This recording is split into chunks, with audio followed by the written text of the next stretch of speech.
There we are. We're live. Hey, everybody. What's going on? A lot of stuff going on out there today. Happy Wednesday. Happy Wednesday. Yeah.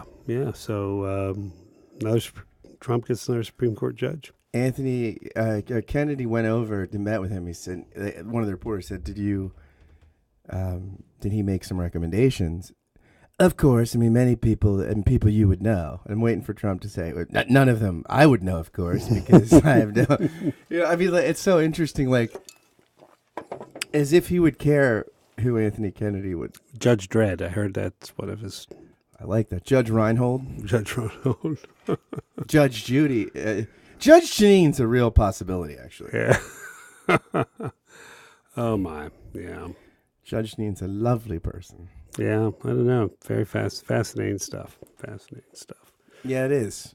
Yeah, and do you think Mitch McConnell is one of the 10 worst human beings in the world? He might be.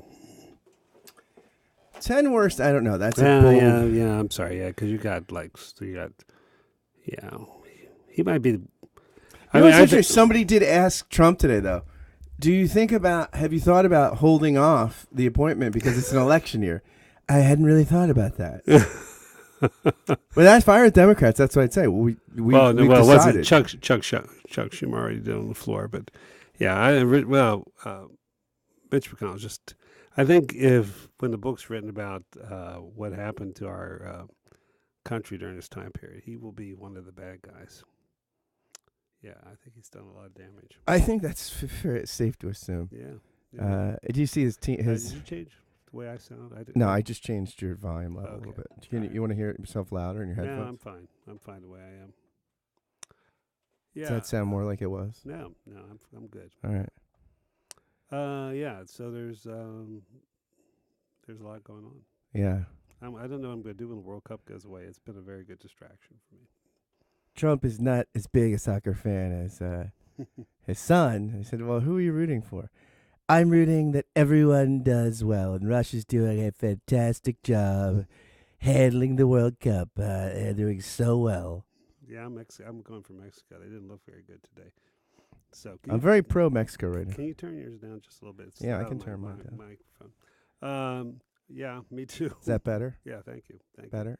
Yeah, they've got a whack job for a president too, but yeah, at any rate. So well, Mexico, it's interesting because that John Oliver did this thing, even little kids, like the chant to the Mexican president publicly is, hey, F your mother, or like you MF. Like, it's very interesting. Like, people are not happy with the current Mexican president. And the guy that probably could win is like the Mexican Bernie Sanders.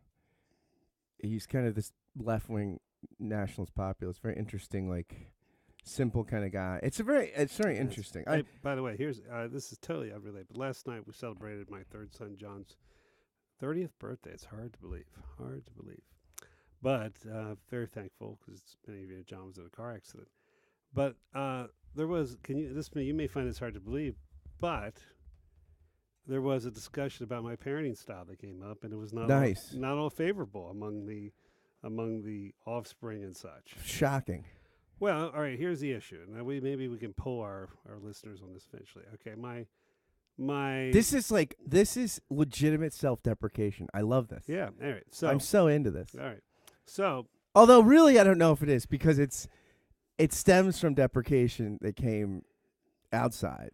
So right. No. Yeah. And I think they're wrong. Okay. Of course. Okay. There you go. Okay. We saved it. We saved it. No. You didn't disappoint me. Here we go. All right. So, my 6-year-old grandson is fascinated with the F word, but does not know what it is. He just knows that if you use and he calls it the F word. He's kindergarten. He's got cousins. Who knows where he heard from it? But anyway, he did not hear from me. I don't teach him that word. All right.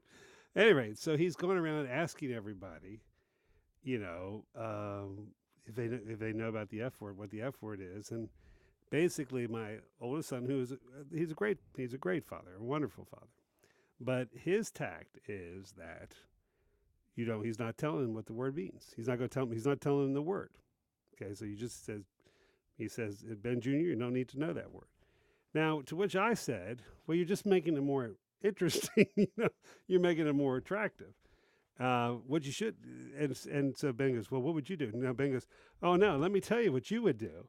You would sit down and explain it to us. You tell us what the word is. You would tell us where it came from. You would tell us what was the proper place for it to use. And then you say, please don't use. You're not supposed to use that word. I go, yeah, that's what. He said, yes, I know you did that with me. Are you saying you disagree with that? He goes, yes. Well, your son is clearly not a Lutheran, and you are, because you realize that the law increases the trespass. And then he really, I mean, he really, you see, you disown. It's this power of the law. It's power where the law appears, sin increase, it abounds. I think I think that existed before Luther. But well, anyway, you know, it's Pauline, but I'm just saying. There you go. Well, it's just. But anyway, but I also think you said for me the principle is if you have an opportunity to set the baseline, you should do that as a parent. Sure, let them hear your definitions. Let them hear what you think is proper or not. Whether what they do on their own. But I think that's what's proper. Now I have to admit that I got in trouble among married student housing in Princeton for. Did you offer that advice unsolicited? No, it was a back and forth. Yeah, back and forth. And they had a good fun.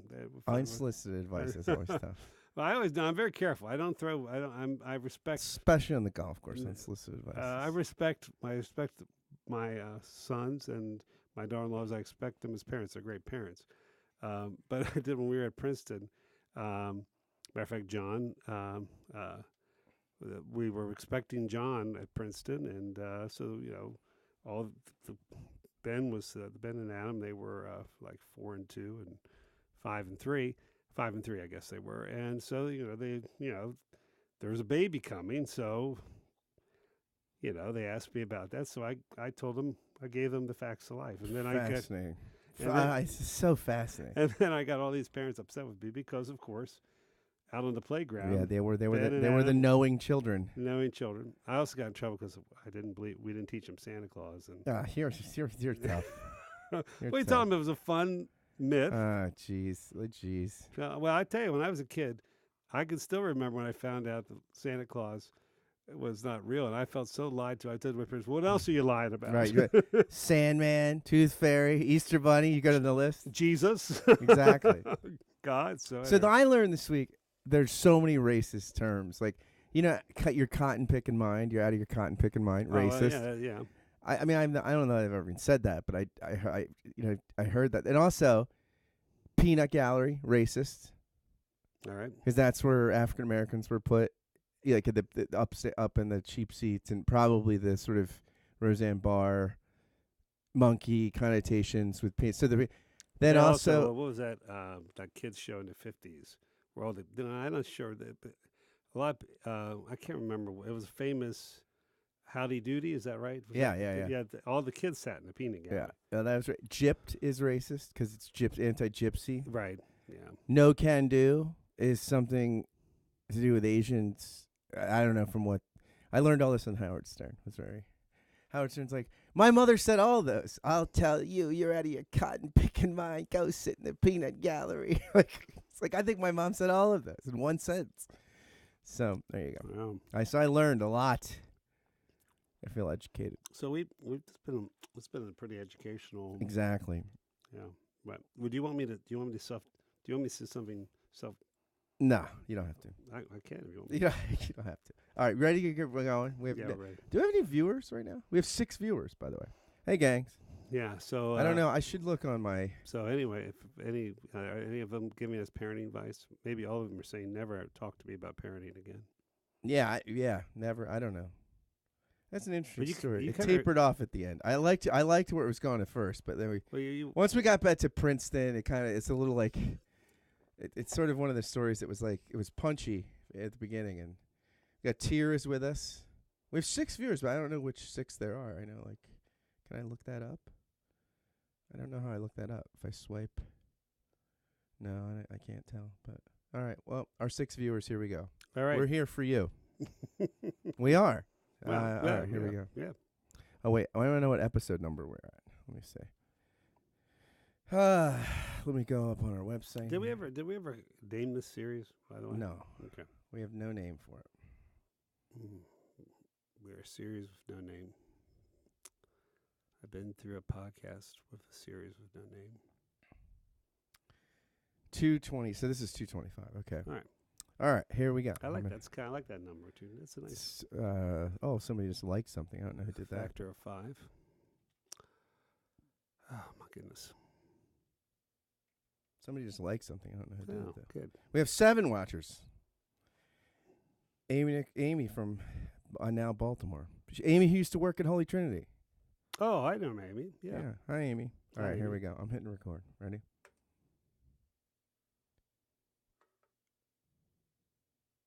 Welcome back to the show.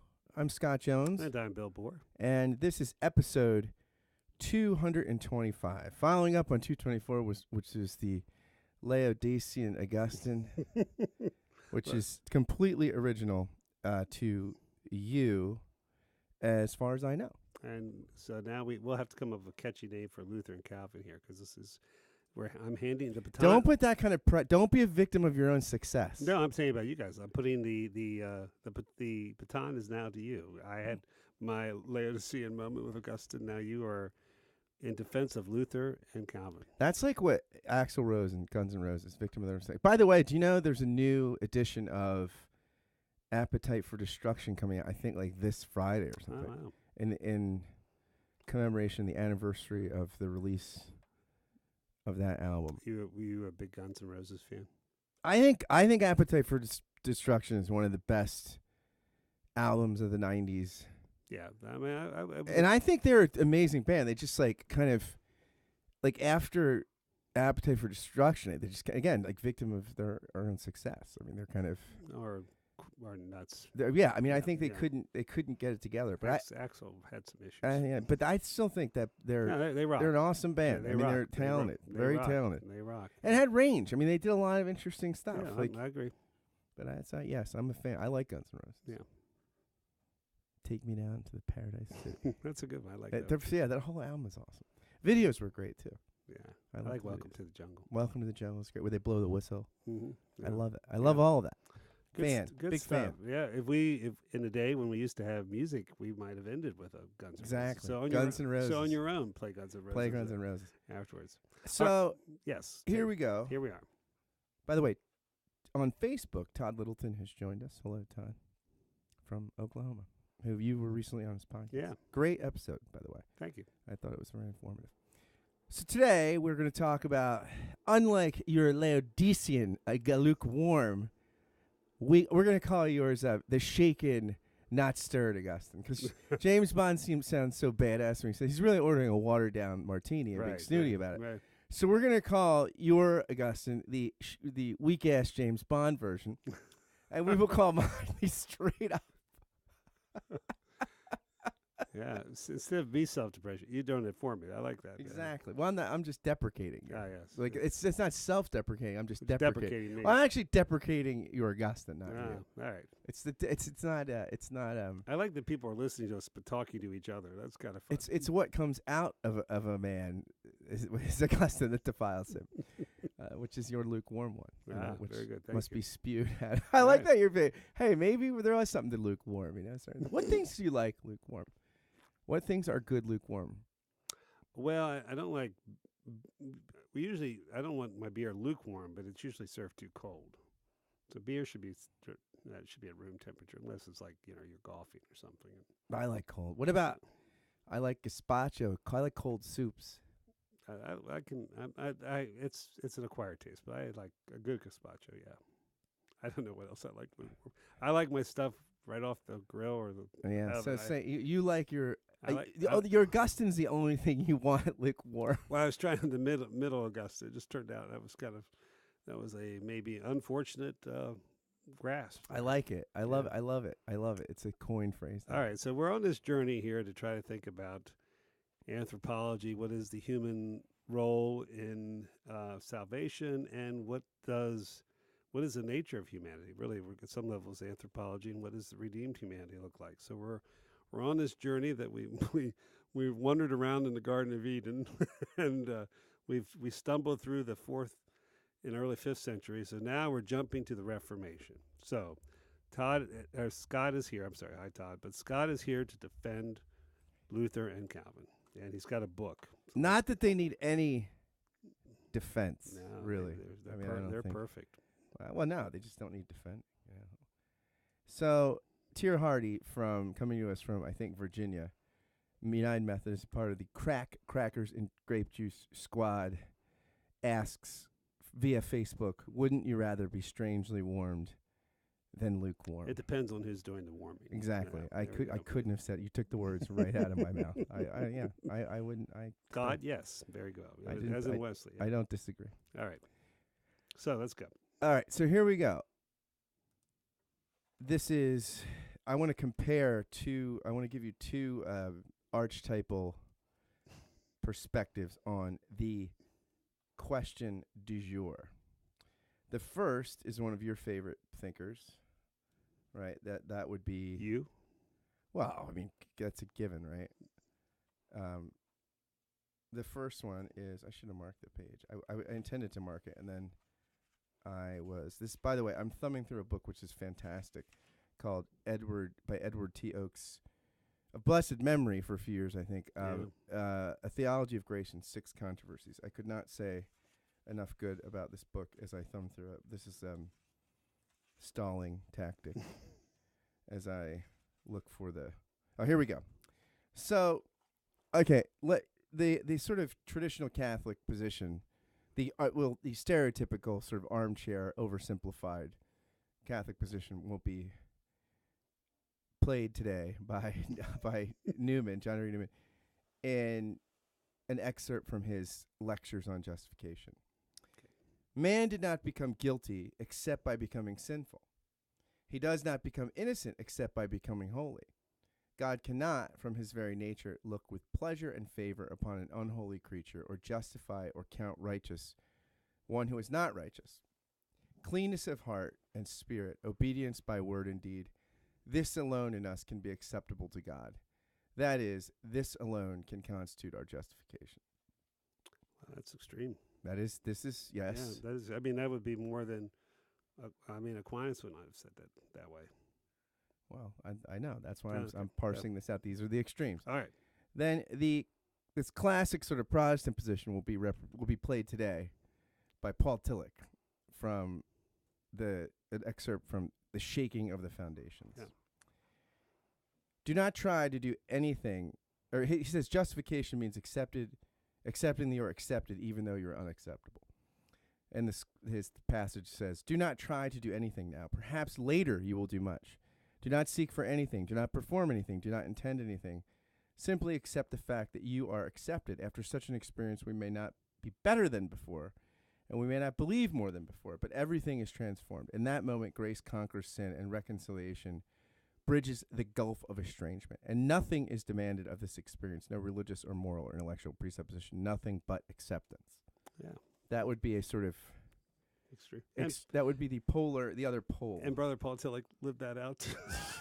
Hey, he ran with that one. Hey, who didn't? Who didn't? Well, he did it with gusto. Yeah, I like that. That's what I like about him. No, you don't like that part of him. Well, there's a lot I like about Tillich. Anyway, so, but I think Luther and Calvin are a little more nuanced in either of those positions. Probably so, yeah. But probably so. Yeah. So in terms of, one of the things that's interesting in many ways, because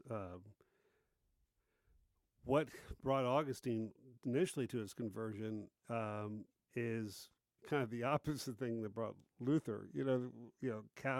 Augustine seeking to have some sort of, to be able to have control in his life, to live a life of where he wasn't tossed to and fro by human passion and such, is one of the things that the breakthrough is when he heard that God's the one that can do that. What's interesting in Luther is that Luther really had kind of freed himself from that stuff, but realized that was not enough. Yeah, it was an interesting thing, and of course, it's in part Luther's not only his and also Augustine is also like in it. I mean, Luther has an inherited sort of Christian, pretty integrated kind of Christian framework and view of the world, although you could say that medieval synthesis is cracking at that time. But still, there's enough that. Whereas Augustine, I mean, he wouldn't have gotten to Christianity without the Platonism, because the Manichaeism and stuff that was just so inadequate intellectually. I think also the primitive, the kind of Christianity that was on the ground in North Africa had no appeal to him. Yeah. I think, there's a sense where, Luther's brilliance is in realizing, in some levels, his extreme efforts, that he, and I think in late Luther, I forget, maybe it's in the preface, where he talks about that he was a good monk. It's almost like he's modeling a little bit out of Paul's summary of, I think he's modeling his own life out of Paul's summary as to the law I was blameless. Right.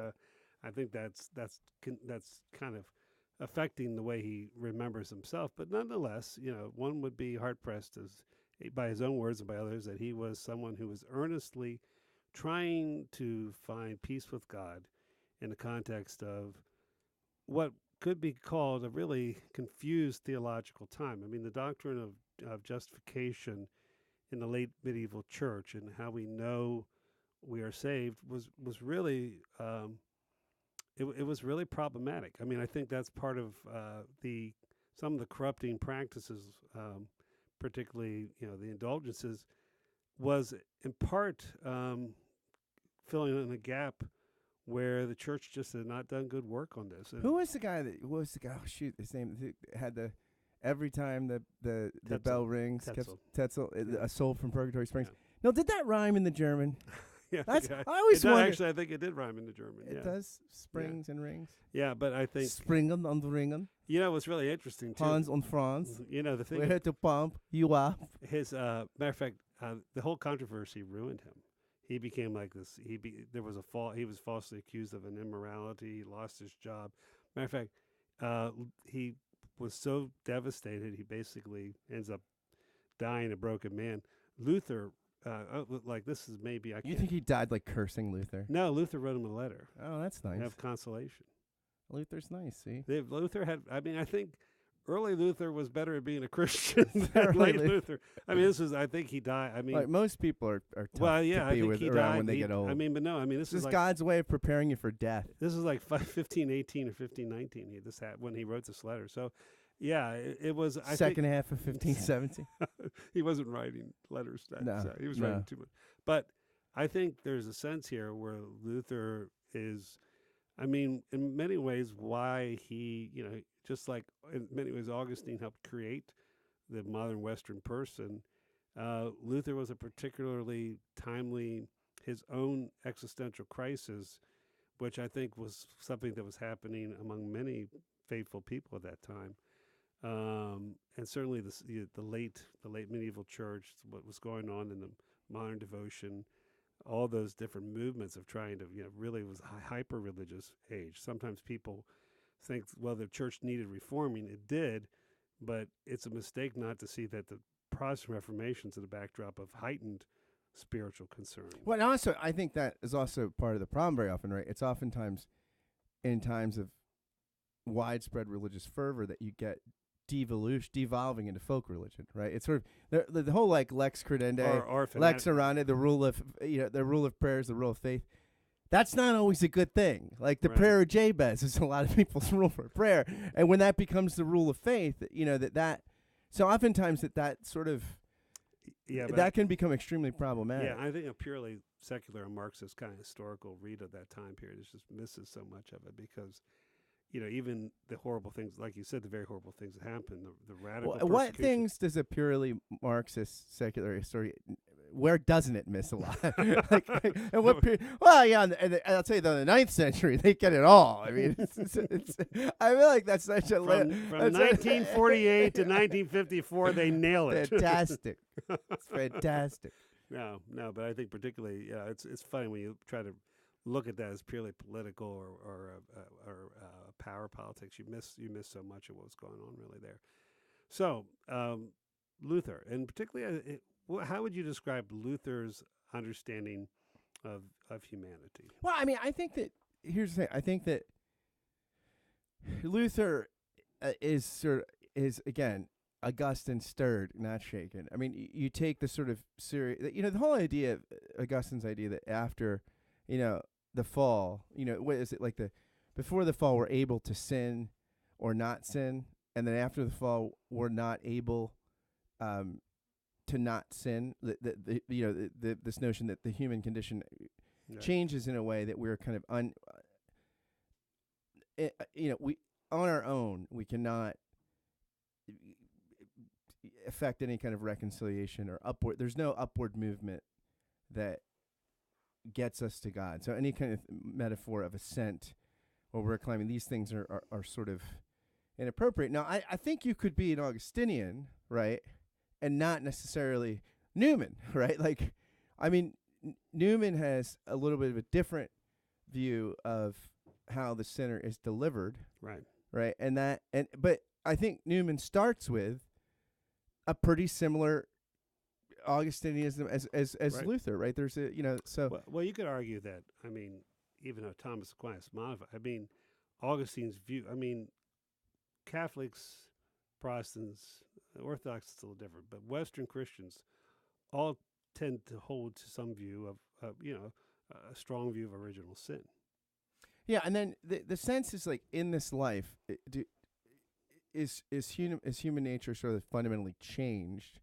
Right now, this isn't the sense in which it's not as though there's not a sense of fruit and grace in Luther. I mean, Luther thinks again that the freedom of a Christian, right? It's a sort of grace and gratitude kind of ethic, but there's always the Simo Justus, right? Et peccata. We're always going to be a conflicted sort of story of sinner and saint, and my Calvin teacher Charles Partee is a Calvinist. You repent of your virtues, not just your vices, because in our virtues we're incredibly. We know that we're on our good moments we're incredibly ambiguous.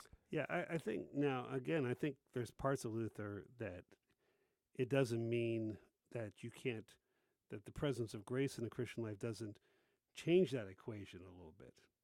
In other words, there's a sense where, but the idea that it's always an alien righteousness. That's where he differs from Augustine.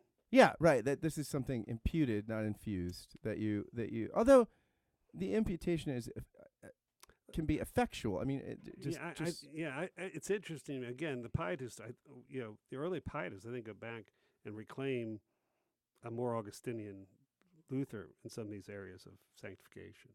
I mean, I think again we talked about, I mean, any thinker who doesn't change, and anybody who's prolific and writes over a long period of time, if they're not changing, they don't make the list as a great thinker, because there's a dynamic to their thinking. And so I think the fact that Luther, I mean, if you look at Lutheranism, you can get lots of different branches of Lutheranism, and that's in part because the seeds there are of different ways to go with that. I think this idea of being, above a sinner and saved at the same time, which was actually probably one of the biggest issues that Council of Trent repudiated that for a number of different reasons. Because on one level, you could say Trent, there's the Christian life, right, is almost an oscillation between sinner and sainthood, right? You sort of you become unjustified, right, through your own iniquities,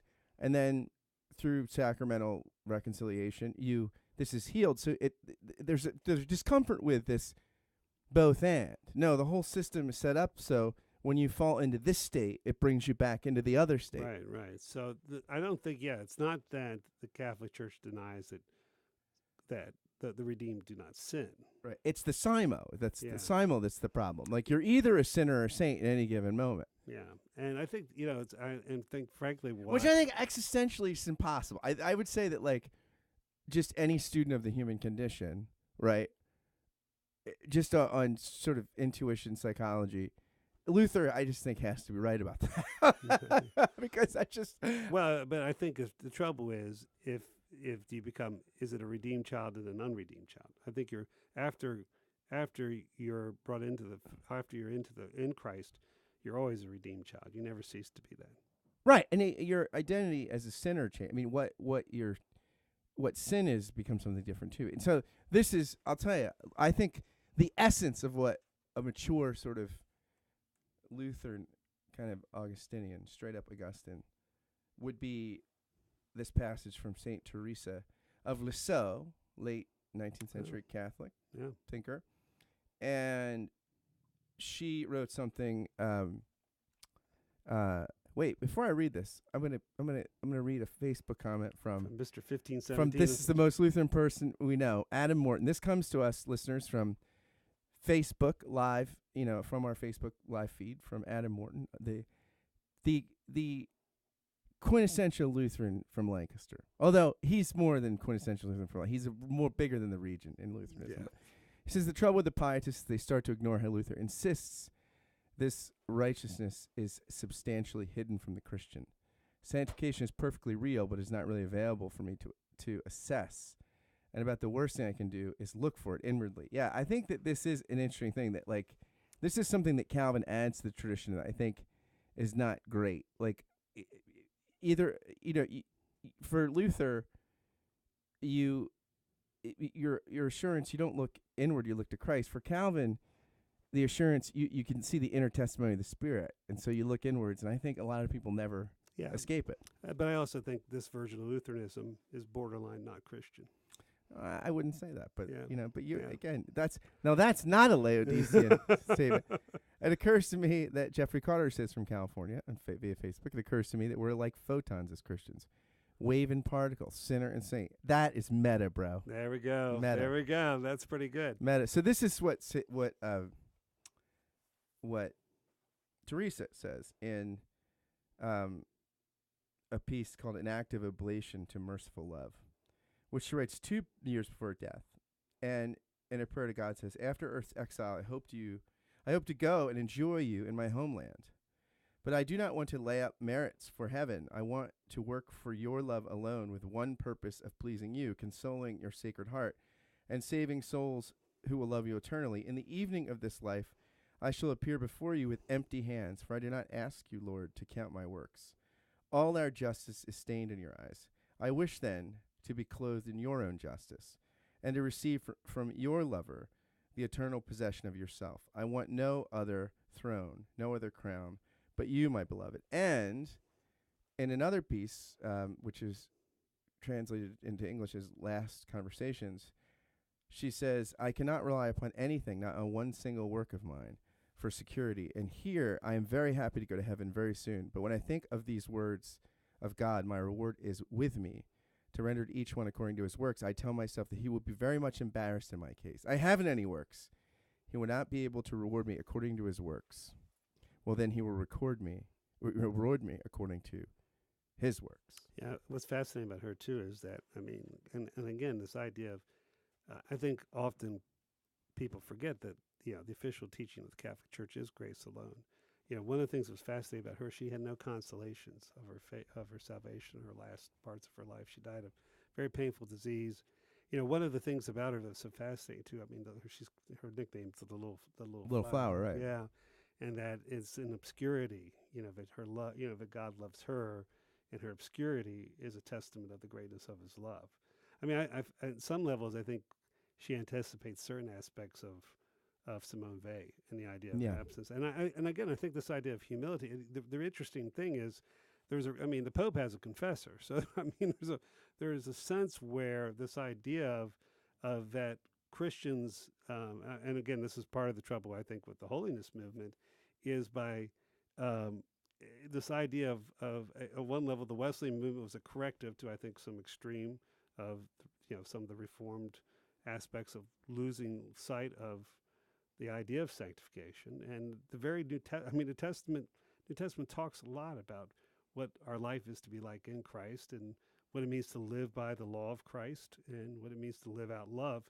But the idea, holding out the possibility that perfection in this life can happen, it's the temptation to think about that apart from a function of grace, or even the fact that you make it a theoretical reality, always leads to disaster, always leads you away from grace. And again, I would argue too, the late Pietists had the same problem. I think the early Pietist, Tauler and others, who was a proto-Pietist, I think they get Luther better than a lot of a lot of the later Lutherans did. But nonetheless, the emphasis on there's always a danger. I agree with you 100%. And Luther understood this in his own life. Emphasis on holiness, if it becomes the thing, can actually take you away from the thing. And it's interesting, commenting on Teresa and some other stuff, von Balthasar says that Luther brought face to face with Scripture, came to conclusions that might be considered remotely parallel to those of Teresa. The personal certainty of salvation, the stress upon trusting fiducia as opposed to ascetic practices and other good works, the clear-cut preference for New Testament mercy as against Old Testament justice. And in this sense, and once all due reservations have been made, the little way can be regarded as the Catholic answer to the demands and questions raised by Luther. Yeah, and I think there's a really, I think there's an interesting, I can't remember which pope it was, but there was a pope, as they were working up towards Vatican, the First Vatican Council of Trent held a Lutheran view of justification. I think so this idea of the trust that we and I have talked a lot about this. Our faith isn't in faith. Our faith is in the object of trust itself. Yeah. Well, there we go. So we can say that the little way of Luther and Teresa is good. It's good Augustinianism. I like the little way of Luther. That's the little way of Luther. That might be the title of this. This could be. It's not Laodicean, but it is the little way. Yeah, and again, I think it's interesting. Maybe this could be. We'll leave Calvin, but I think you already touched on, at some levels, the very quandary of Calvinism that sets up modern evangelicalism. Yeah, I think what you don't get in, say, Augustine or Luther, this sort of kind of assurance that you'll persevere, like that you're elect and will forever persevere. Like you could get from Luther this, you can know this day. You look to the sacramental word. You look to Christ, but you just look today. Like you don't worry and speculate. Calvin's speculation, I think, turns you inward. Yeah, and that's a really different kind of faith. Well, and then the later Calvinists who start trying to figure out whether or not they're the elect or not. Exactly.